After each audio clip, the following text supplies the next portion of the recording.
নমস্কার, আপনারা দেখছেন সময় কলকাতার। খেলা হবে নিয়ে রয়েছে আপনাদের সঙ্গে আমি প্রবীণ।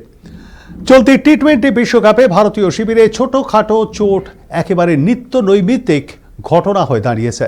টুর্নামেন্টের শুরু থেকেই একের পর এক তারকা চোট ভুগিয়েছে টিম ইন্ডিয়াকে। এবার সেই তালিকায় নাম লেখালেন মোহাম্মদ সিরাজ।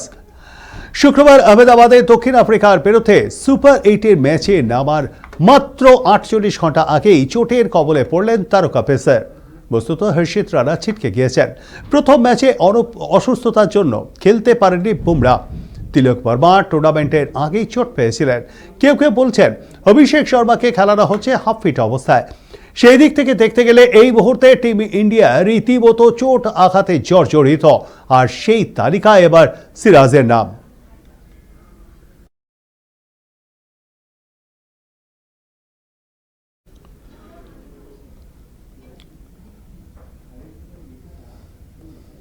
টি-20 বিশ্বকাপে ভারত পাকিস্তান ম্যাচ নিয়ে কম বিতর্ক হয়নি। বয়কট নাটকের পর টিম ইন্ডিয়ার বিরুদ্ধে মাঠে নামতে রাজি হয় সলমান আলী আঘার দল। এর ফলে এমন একটা হাইপ তৈরি হয় যে তাতে আখেরে লাভ হয়েছে আইসিসির। জানা যাচ্ছে এই ম্যাচ ঘিরে উন্মাদনা আগের সমস্ত রেকর্ডকে ছাপিয়ে গিয়েছে। সম্প্রচারকারী চ্যানেলের দর্শক সংখ্যার গড়েও নজির গড়েছে এই তৈরথ। অন্যদিকে কেবল মোবাইল প্ল্যাটফর্মেই নয়, আইসিসি লিগ পর্বেও সর্বোচ্চ রিচের নজির গড়েছে এই ম্যাচ, যা আগের তুলনায় 1.2 গুণ বেশি।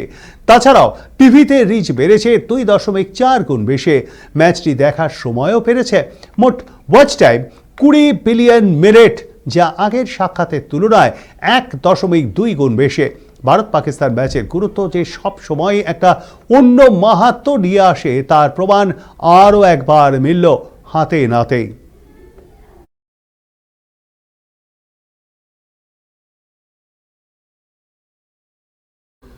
বাংলাদেশে বিশ্বকাপে বাংলাদেশে না থেকেও কিন্তু রয়ে গিয়েছে। ভারতে খেলতে না আসতে চাওয়ায় টি-20 বিশ্বকাপ থেকে বাদ দেওয়া হয়েছে বাংলাদেশকে। এতদিন ধরে বাংলাদেশে দাবি করছিল নিরাপত্তার কারণেই ভারতে খেলতে আসতে চায়নি তারা। আর এবার বাংলাদেশ ক্রিকেট বোর্ডের প্রাক্তন সচিব তথা এশিয়ান ক্রিকেট কাউন্সিলের প্রাক্তন সিইও সৈয়দ আশরাফুল হক নতুন একটি দাবি করেছেন। তার দাবি, পাকিস্তান ক্রিকেট বোর্ডের চেয়ারম্যান তথা এশিয়ান ক্রিকেট কাউন্সিলের প্রধান মহসিন নাকভির উস্কানিতেই সব হয়েছে। আশরাফুলের দাবি, এশিয়ান ক্রিকেট কাউন্সিলের বর্তমান প্রধান মহসিন নাকভির কথায় বাচ্চা ছেলের মতো প্রভাবিত হয়েছিলেন আমিনুল ইসলাম। নাকভিও তাকে বয়কটের সিদ্ধান্ত চালিয়ে যেতে বলেছিলেন। আশরাফুলের মতে বাংলাদেশ সরকার সঠিক সিদ্ধান্ত নেয়নি। সেপ্টেম্বর মাসে বাংলাদেশ সফরে যাওয়ার কথা রয়েছে ভারতের, আর এই সিরিজ আগেও একবার স্থগিত হয়েছে। যদি ভারত বাংলাদেশে খেলতে না যায় তাহলে বাংলাদেশ ক্রিকেটের বড় ক্ষতি হবে বলেও দাবি করেছেন আশরাফুল। একই সঙ্গে তার মতে মুস্তাফিজুর রহমানকে আইপিএলে খেলতে দেওয়া হয়নি বলে এত বড় সিদ্ধান্তের কোনো যুক্তিই নেই।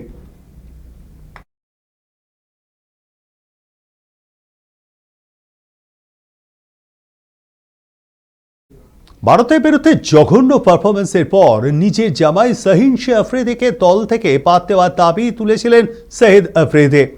আর এবার সাকলেন মুস্তাকও তাঁর জামাই শাদাব খানের বিরুদ্ধে সুর চড়ালেন।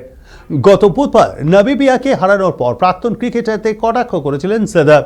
জামাইকে পাল্টা জবাব দিয়েছেন পাকিস্তানের প্রাক্তন স্পিনার। পাশে পেয়েছেন আফ্রিদিকে।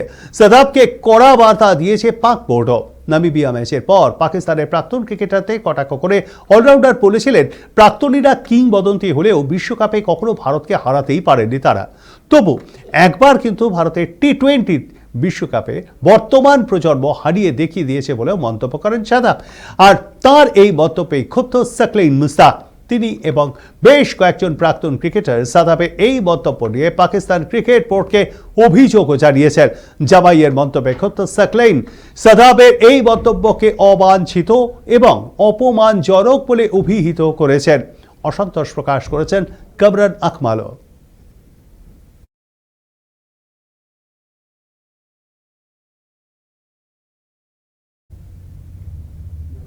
ক্রিকেট ম্যাচ চলাকালীন আক্রমণ এক ঝাঁক মৌমাছির, একের পর একে কামড় খেয়ে মারাই গেলেন ৬৫ বছর বয়সী এক আম্পায়ার।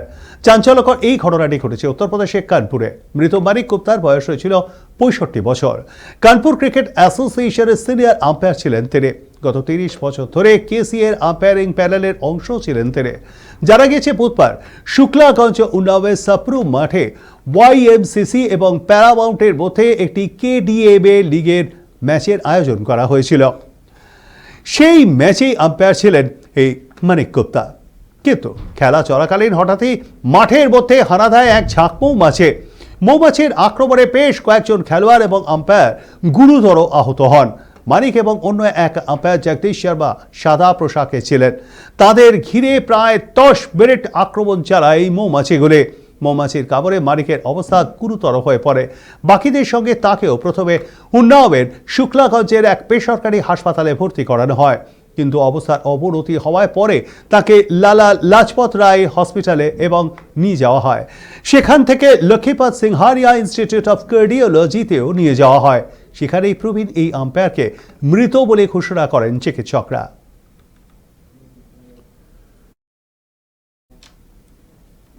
এখন এ পর্যন্তই। দেখতে থাকুন সময় কলকাতা। সময় বলবে সময়ের কথা। নমস্কার।